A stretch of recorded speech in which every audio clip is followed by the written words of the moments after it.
This panel will look at how various disciplines actually work together. Vamos ver o que está rolando então na craft, CitizenCon. what those alien civilizations are. So, let me introduce Dave Haddock, our lead writer out of Los Angeles. Josh Herman, our character art director out of LA. Sobre a raça And Xi'an. Britton Walken, our external xenolinguistics specialist. Isso aqui vai ser muito mais... All yours, guys. Isso aqui vai ser muito mais um evento sobre a lore do que sobre coisas técnicas do jogo mesmo. So we are here to talk Xi'an. I'll be basically covering a little bit of the backstory and how they developed as a culture and sort of a character, and mostly actually in collaboration with the various other departments within the company. Let's get started. Mas tu é o mesmo então? When basically the moment of being tasked with creating a civilization, there was one question that sort of popped into my head immediately, which was that, and abject fear and terror.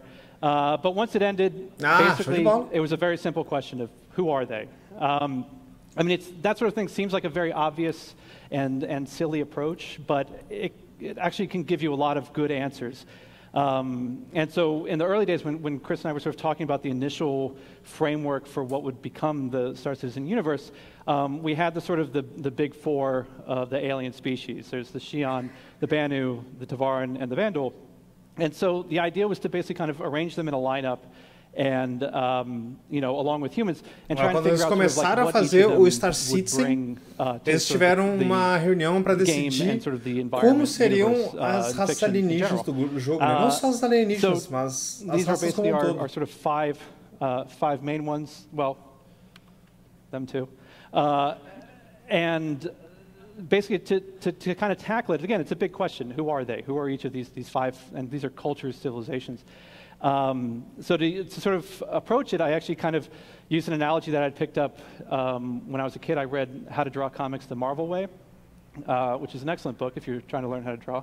But the sort of approach that they taught was you start out with sort of shapes, very, very rough shapes, just to kind of get form and silhouette and stuff. And then you refine it, so you get more detail as you work your way in.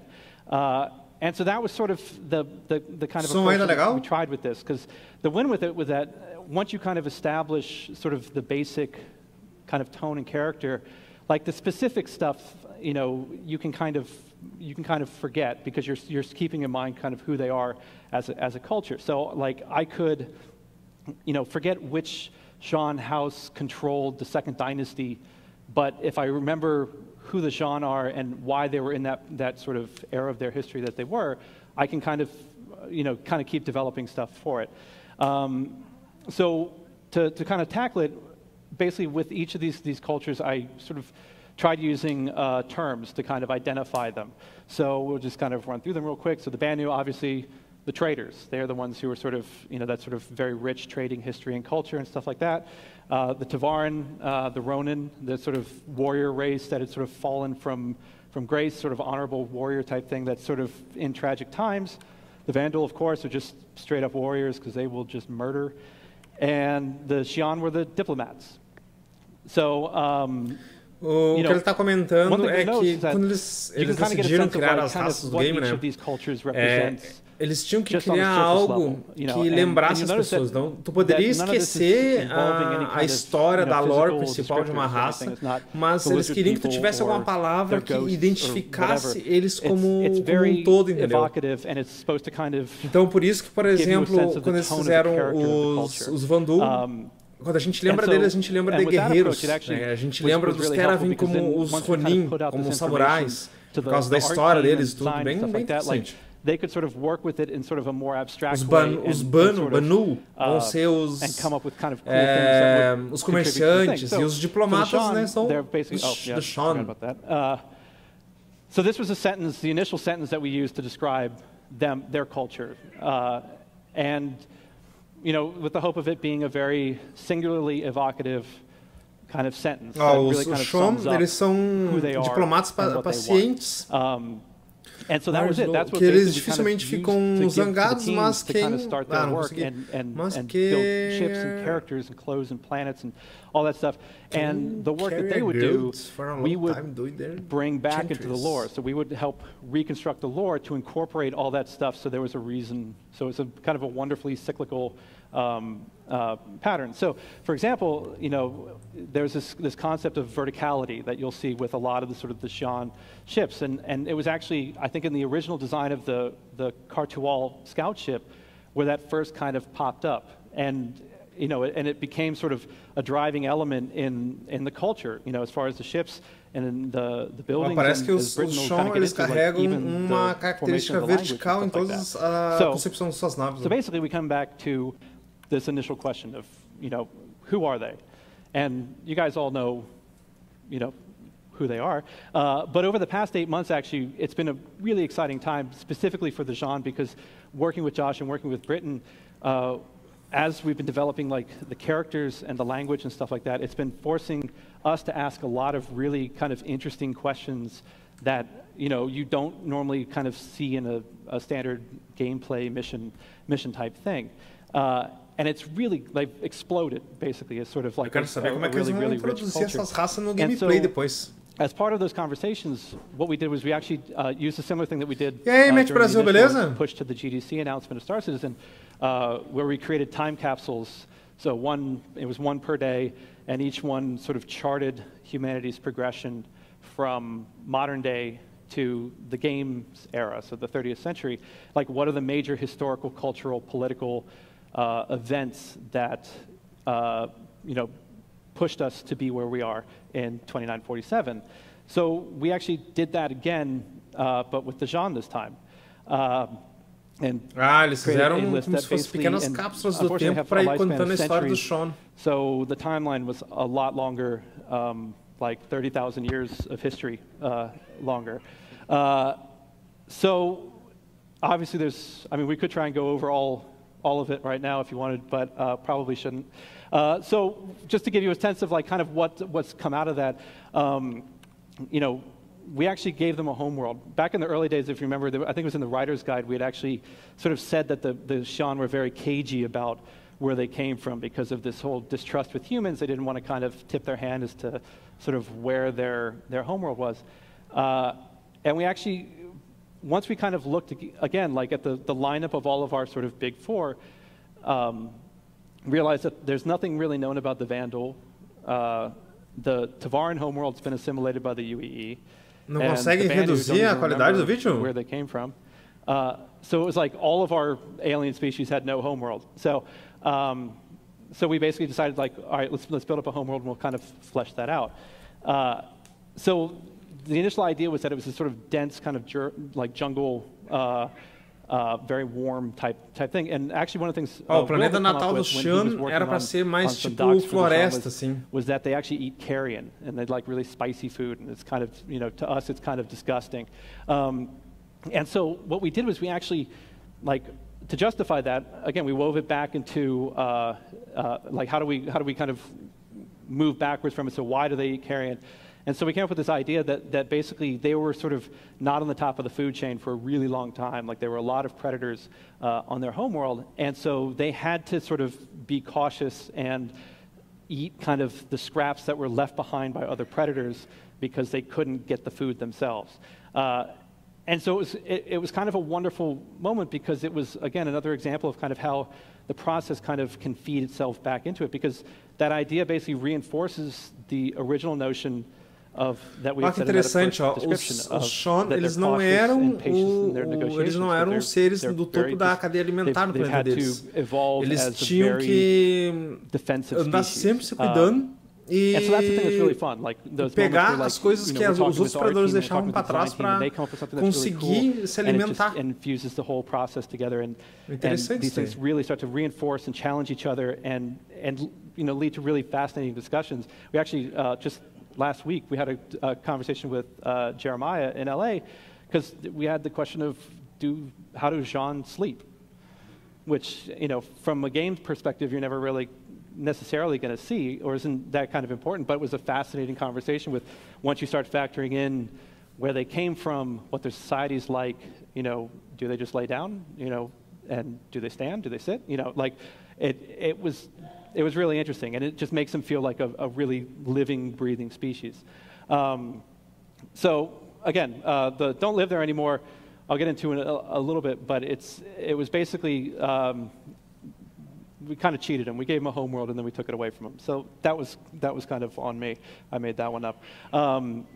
So the second thing, basically, is that we had mentioned in the original Meet the Xi'an thing that we had done years ago, was that there's mandatory service within the culture. And so, além deles não terem sido o topo da cadeia alimentar no planeta deles, eles já não vivem mais lá, né? One of the other aspects that we ended up coming up with was that the Xi'an is basically, houses are very important to them. Your family line is very, very important. It's tracked through the mothers, and basically the houses can be also corporations, which is really, really fun, and gives them a really kind of unique. A sociedade do Xi'an é dominada pela, apesar de eles seguirem imperador, né? Eles têm que seguir as regras do imperador. A vida deles é dominada pelas casas, né? No caso, pelas corporações, como é no caso Game of Thrones da vida. During their period of mandatory service, and with the idea that there was basically this huge war between all the houses that almost destroyed the species and caused the destruction of their homeworld. É que fazia tanto tempo que tu não dava força que quando tu deu chegou a ser baque na internet. And the security and take it away from all these guys, and we're going to consolidate it, and we're going to establish an emperor, and basically take them, Xi'an, when they're young, and raise them up in this so they get a sense of, they have a sort of affinity for the emperor and the emperor's line and stuff like that, so they're less likely to fight each other. So again, it's just, you know, this is the type of stuff that through the course of these conversations, you know, we're writing up and then we're putting out to the teams and stuff like that, and then we're getting feedback on designs and ships and stuff like that, and then so once again we're sort of taking it, reincorporating it back in the lore, and it becomes kind of this kind of wonderful symbiotic process, and it's, you know, basically kind of what we'll do kind of with each of the civilizations moving forward. And I mean, you'll notice again that I didn't mention at all what they looked like, that it's still trying to keep that thing of letting the artist be artists and come up with. Será que nós vamos pegar alguém dormindo aí no negócio? Arbitrary rules that we just sort of made up that would be fun. It's like, imagina se tem louco dormindo. Wanted to make sure that people could kind of ali tinha dormindo ali, ali tem dormindo ali. Their own creativity and find their own hook into it. Vocês viram? But to get into alguém faz coisa aí, turn over to Mr. Josh. Clipe. Thank you. It's a very good segue. Thank you. Yeah. All right. Meu, não é possível. Tinha louco ali pescando a full já, meu. Obviously, you know, I came onto the project a little later, after some of the initial stuff had been done. But one of the things I wanted to talk about a little bit before we get into the visuals was some of what Dave talked about, which was the concept of a lineup. And so as we have here, you know, have the Van É que, cara, assim, esses tipos de apresentação, eles são muito técnicos, cara. É uma coisa assim que não é pra qualquer um acompanhar. Imagina se o cara, tipo, tá cansado do trabalho ou viajou muito tempo. Pega esses caras falando o tempo todo sem mostrar nenhuma novidade, né? Conteúdo muito técnico. Assim, o cara adora. I think that concept also works with everything else. So, like, you know, how will the future aliens fit into this? We don't really know. But I use this example a lot. I found this online. It was actually from a graphic designer. But I don't know if any of you guys can tell what this is from. This is not from our game. This is from another game, a very popular game. Does anybody know what this is from? Boom, Street Fighter. So basically, the concept of a lineup is basically saying that you have all these things that are going to be put together, but you need to be able to distinguish each one of them as an individual. And just by looking at this, I can tell you who Ken is, I can tell you who Blanca is, I can tell you who, you know, each one of these characters are. And that's because they're so distinctive in their colors, or at least their reeds and silhouettes and proportions, that you can tell who they are. And so we want to be able to do that with our characters, right? This is our lineup of our big 4 plus 1. Eles estão mostrando como é que vai ser as raças. This is kind of the current of where everybody is. So we have our Vandal the Warrior, we have our Ronin, and the Tavaran, we have our traders in the Banu, we have our humans there, and then we have our Xi'an, who we're kind of talking about. Nós somos mais altos que os João, pelo menos. Now, just some brief takeaways going off what Dave said. You know, obviously nothing he said had what the visuals were. Some key things he had was that it's not a predator. or because they're Icarian, which I think is actually a really important thing, which we'll talk about in a second. Speaking with Britain, as he's developing the language, we learned that certain shapes would require certain mouth shapes. So they would need to have I believe was the one. Yeah, being able to have that mouth shape, which means they need to have lips, which does clarify some specific design things for you. They're also very good in the technology. They developed the anti-grav technology. Aí mostra quais as características que essa raça deveria ter. Start taking that in. Carrion, just a quick Wikipedia example of what carrion is and what kind of animals would eat carrion. This is what I would do when I would get this design brief or the high-level brief from Dave. I would Google it and I would say, what other things eat carrion? Why would they eat carrion? And that's a big example.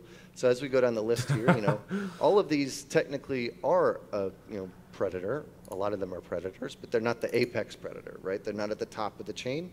So what I wanted to bring into the newer designs, and this is all still stuff that we're working on, was a sense that they could have some muscle to them, that they could have some meat to them, but they're not at the top. And so as we start looking at their food, so what kind of foods could they eat? Do they eat just raw meat? Is it just, they eat carrion, so that's old? How does that transition as they become a higher society? Maybe they still like that. Carrion is essentially rotting meat or old meat. So maybe that's very similar to fermented foods. So we talked about that. So fermented food is something maybe that they would be interested in eating. So we look at a lot of different types of fermented foods, a lot of cultures that would eat fermented food like Korean food or things like that. And another thing was the anti-grav stuff. So from the 3D world cover that we did a couple months ago, something that I didn't actually portray well enough is that his collar there is actually floating. So something that we'll be able to do with them that we can't do necessarily with other races is have a lot of anti-grav technology just in their costumes and who they are. Engraçado, dinâmicas, cenas com Unreal Tournament 4, sendo que o negócio foi feito na... I came on right after the middle one was... Na CryEngine, né? Mas tudo bem.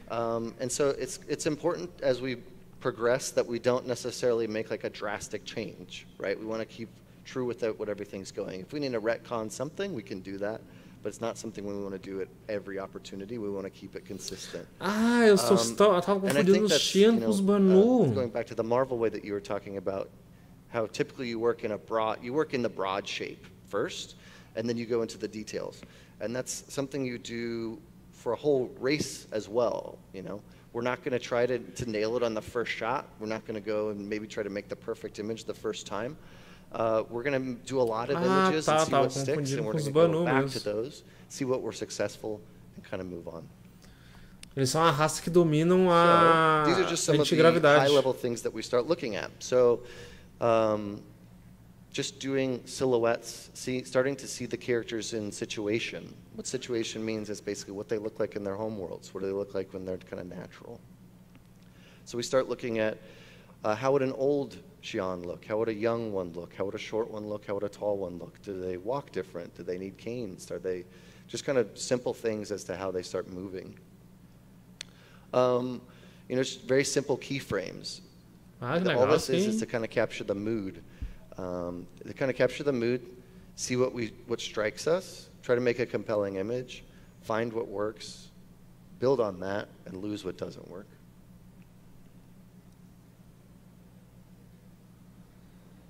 So again, now we're kind of just exploring the idea of scale, of size, of environment. We can also work in some ideas for costumes, ideas for proportions. There's been talk of whether, obviously we've had some turtle reference, and so do we want to have shells on them? Is that a thing we want? Do we want to try to put that in there? Do we not want to put that in there? Maybe it's just in the costume. Maybe they used to. Maybe it's vestigial. Acho que eles são mais tecnológicos que os próximos Banu. How they could have this or how they wouldn't have this. Is this something that we really want to incorporate or not? Eles lembram pouco os Krogan, as vestimentas. Because that can inform your decisions. Even in a simple painting like this, I think this was done by one of the concept artists, Michael. There's kind of a face mask. Is that something that they would wear all the time? Or is that their actual face? E aí, Fred, beleza, cara? Como é que tu tá? Olha, a princípio vai sim, tá? Mas é só no evento principal, eu acho. Eu acho, tá? Obviously, this is the Scout. So what? Que legal. What do they look like in the Scout? We've never seen one in there. And I think it's important to note as I'm going through these that this isn't necessarily like the final design. This is us exploring ideas. This is us exploring their culture. O evento final, se eu não me engano, é a partir das 17, tá? É isso aí, o Brasil. É uma tartaruga de espaço. Mas nessas artes conceituais, para quem jogou o Mass Effect, lembra muito os cronogramas.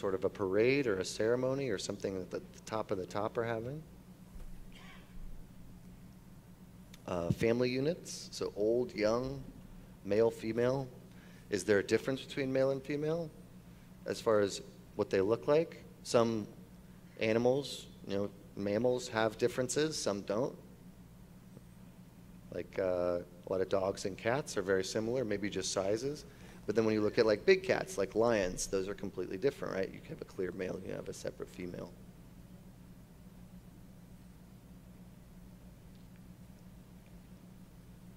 Com certeza tem gente dormindo nessa apresentação. I think this is one of the explorations for the Council of Three, I believe. Yeah. And so you can see in these, even all the faces are different, all the costumes are slightly different. And that's kind of intentional, right? We're not necessarily trying to say like, remember this face I made for the cover, make sure that all the faces look like that face, because that's not the intent of this. So we did this image for a series that Britain is developing, but costumes, they're buying costumes. What would their shops look like? What could their costumes look like? How do they sleep, right? Kind of conversations of that. I think in this conversation we're talking about maybe them being backed up against stuff. Maybe that's part of them still not being at the top of the predator. They need to feel like they're comfortable, that they're protected.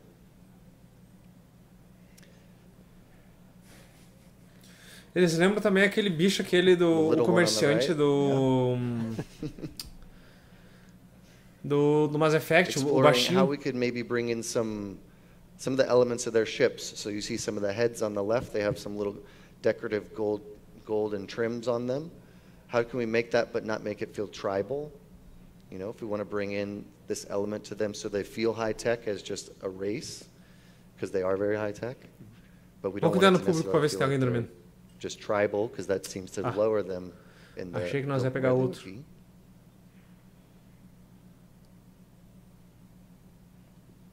Yeah. And now let's talk about some language. Okay, deal.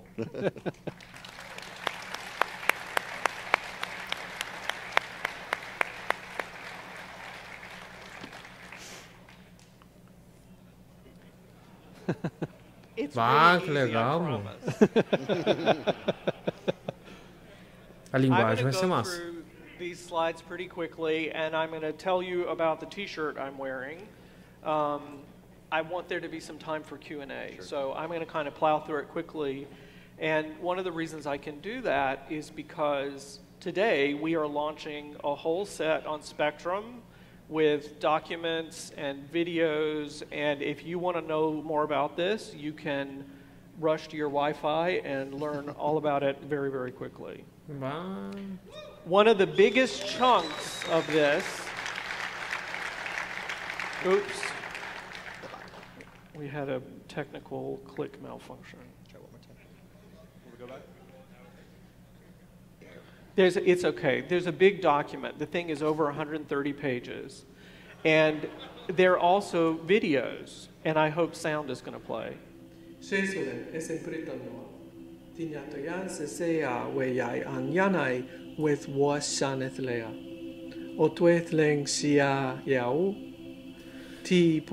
Juro que o cara vai aprender isso, hein? with word order in sentences. Being, doing, and having. Asking and answering questions. Defining relationships between words and phrases. The basic word order in Xi'an is VSO. So, a whole series of videos starting today. If you're chomping at the bit to learn how to greet a Xi'an or have a drink with one, then go check it out. E aí, Sérgio, beleza? On Spectrum. Animal, né? You can find me on the forum as @xenolinguist. And to give you an example of grammar and what's going on with the language, I want to talk to you about what's on my shirt. Bah, que legal. So Dave has mentioned that, you know, the Xi'an are the diplomats. You know, they're not necessarily party animals, but that doesn't mean that they aren't party animals either. You don't know what's necessarily going on after the conference is over, or maybe in the last hour of the conference. So on this shirt, we have a piece of Xi'an slang, and I'm going to step you through how it actually works as a language. This is not gobbledygook. This is a real language, folks, and if you want to learn it, it's going to take some time, but it'll give you something to do while you're not shooting down other players. Eles vão dar tipo manual pro cara aprender a linguagem do Xi'an. Assim como tem dos menus depois. So my shirt says "Etikao Shomama," and it's written on this shirt in some calligraphy. But of course, these are spacefaring people with a 10,000, 20,000 plus year history, so they have all kinds of different ways to write. So you can learn to read in one style or the other. We're going to go kind of simple and straightforward and modern, and learn again that this is pronounced "Etikao Shomama." So you might hear my voice jumping around a little bit. There's pitch in the language, because a lot of the inspiration was from Asia.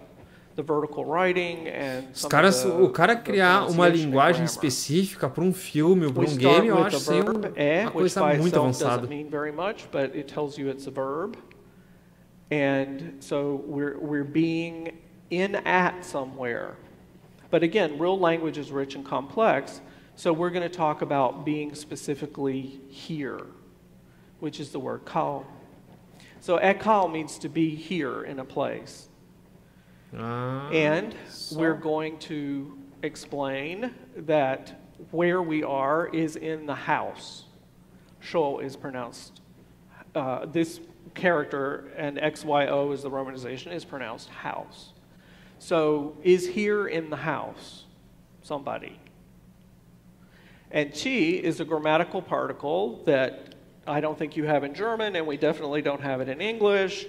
But it refers to an inflection, some kind of change. So in this case, we're going to translate this as now. It's not really easy to translate into English, but that's what we'll do here. So we have echi kao shou mama. Now, mama is probably not what you think it is. I'll give you a hint. Ma is a root in the language that essentially means animal. So, for example, ma'a is fauna, and maten is edible meat or carrion. Yalma is a sentient animal, some animal that can recognize you and it can recognize it and have a relationship with that animal. Maybe it's just petting it if it's a pet. And this final word, mama, is a slang term that comes from the service dialect of the language, and it means his or her animal. And it's referring to your eles não estão querendo criar uma língua urbana, eles já criaram. So we'll translate it in tu vai poder baixar todo o manual de como entender essa língua direto no site dos caras. Essentially is now here in the house beast. But the smooth translation for that is the beast is in the house. Meu and Deus. The grammar is very specifically verb then subject in the language. And here's the beast. Now Josh designed the beast. And I don't know exactly why this guy's a beast. Maybe it's because he's a ruthless general, or maybe it's because he really knows how to order cocktails. But this is the beast. Mas seria animal se o cara pudesse ser intérprete dentro do game, hein? Uma profissão só assim, intérprete. And I expect to see him among you later. Thanks very much. Thank you. Ah, seria. Agora tive ideias, hein? All right. Thanks, guys. So the beast is in the house, huh? You look kind of beastly. Hey. We're all friends here, man. Animal, hein? Curti. I kind of walked into that one, didn't I? So, now we have time for Q&A. We've got a good 15 minutes or so for Q&A, which is awesome. I'm going to start it off. Sorry. But seeing this process that you guys go through, estágio, eu acho que eles não vão falar sobre as outras raças hoje.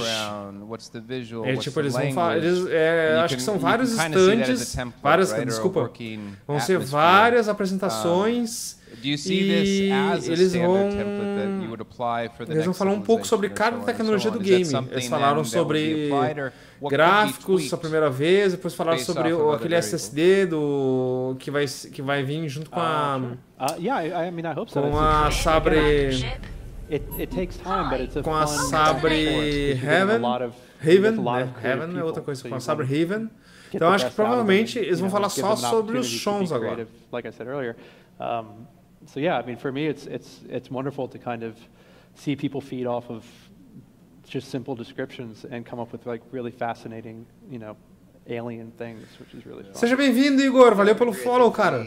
I love working in a collaborative environment and also a very iterative environment. So where you're able to talk to each other, work on something, then come back together, have that. Imagina que profissão massa seria, hein, ser intérprete do Sean. I think it is definitely something like that. Yeah, I can't create a language without knowing about a culture and about physicality. I mean, how many joints are in the arm, like you need to know about those things. So we with the Xi'an have been having lots of conversations. Se eu não me engano, os Banu também têm sua própria linguagem. Não sei se já liberaram, acho que já. Cool, thanks.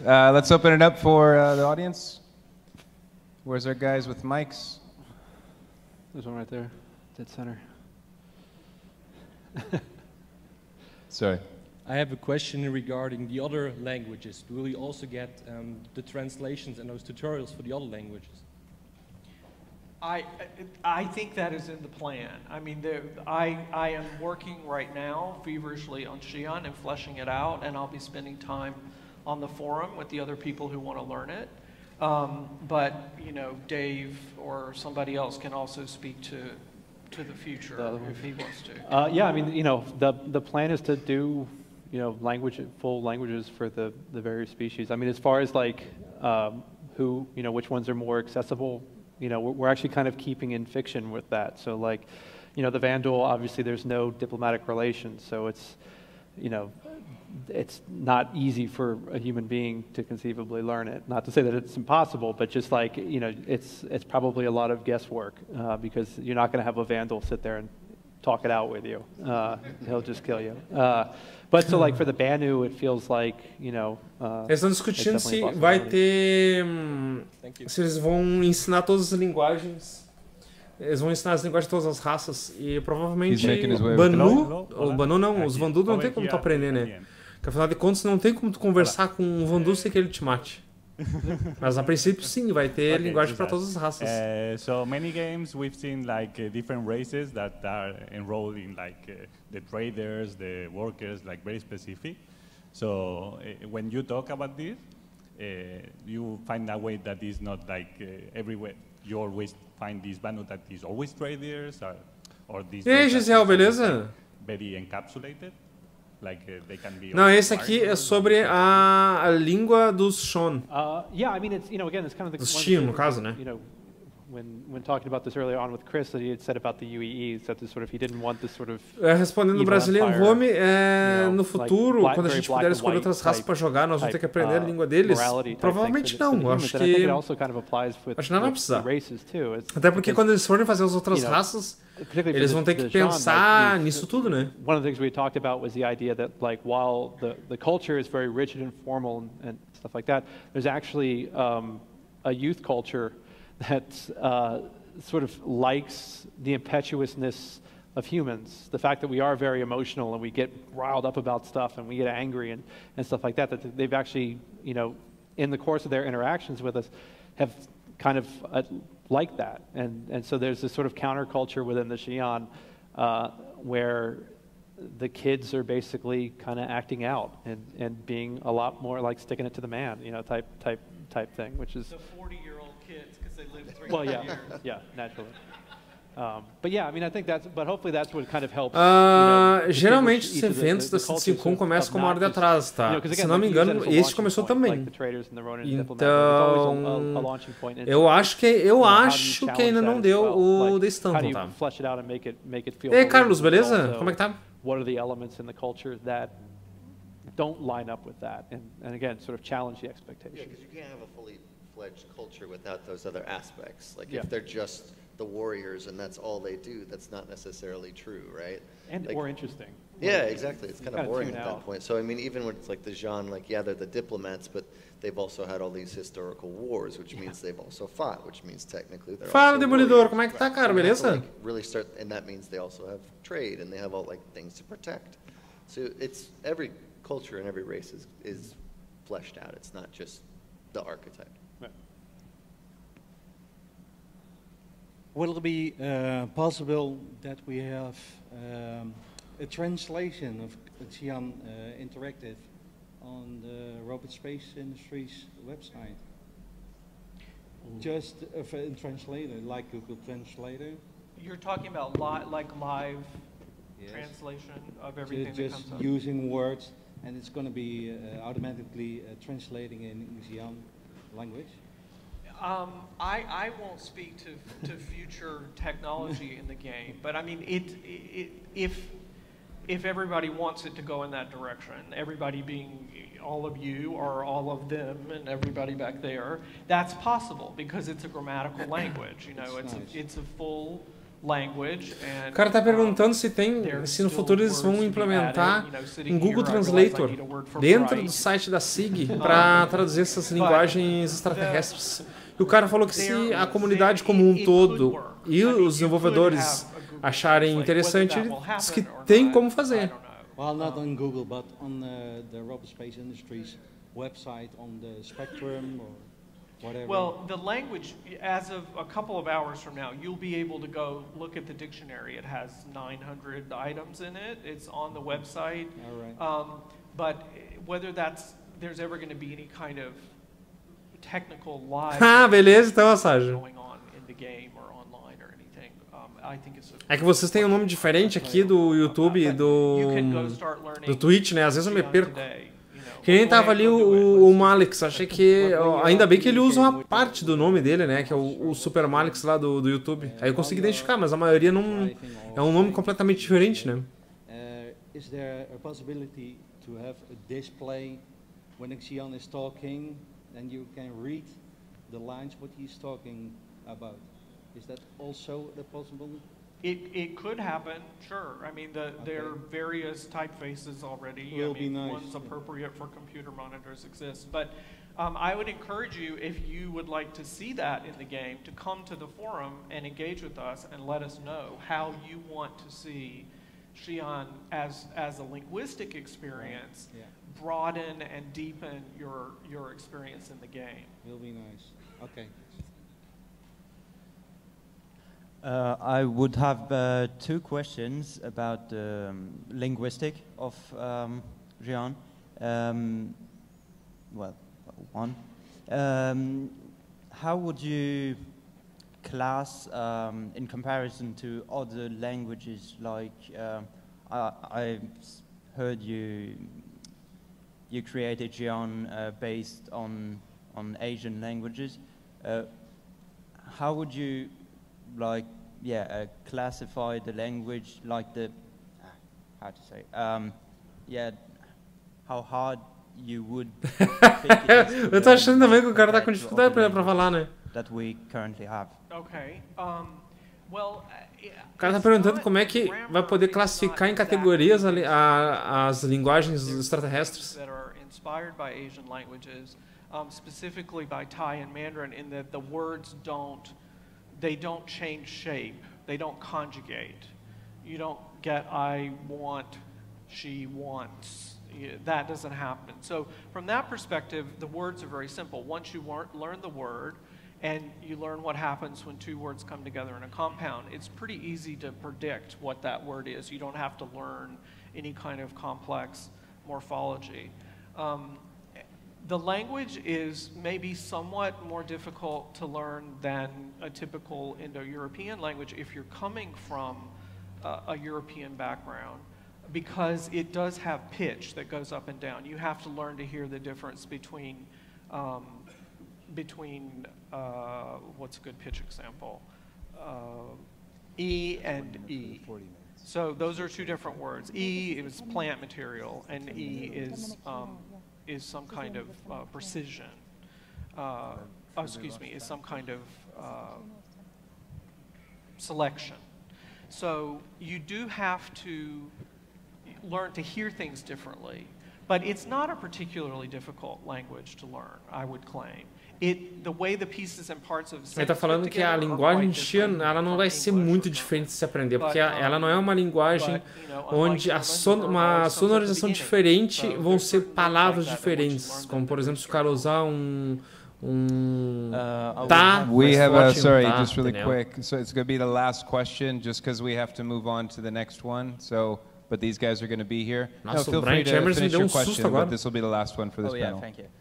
It would be more of a personal question to you, and it would be about the fact of learning your job, like your career parkour, yeah. Like, what kind of jobs is there if you have a linguistic degree of some sort? Well, I'm an armchair linguist. I mean, I worked in high tech for many, many years and started doing constructed languages just about 6 years ago. So I think that if you are interested in working on constructing languages, I would first go explore that world, because there's a whole world of people out there who. A última pergunta foi só para saber como é o cara vira profissional que cria linguagens diferentes. Like Josh's, but the first thing is to learn about the world that is out there of people who invent languages, and from that you will find different avenues into maybe pursuing it as a partial career. Cool. Passagem perguntando, mas no jogo não vai ter um tradutor. Não vai ter um tradutor, né? Porque senão como vamos conversar ou entender os alienígenas? Isso vai depender muito de como eles pretendem criar essa interação, né, com as outras raças. Não está bem definido. Nem como é que vai ser a mecânica de interação com as outras raças. Então pode ser que nem o próprio Code falou ali. A gente pode ter um tradutor universal, por que não? Thank you.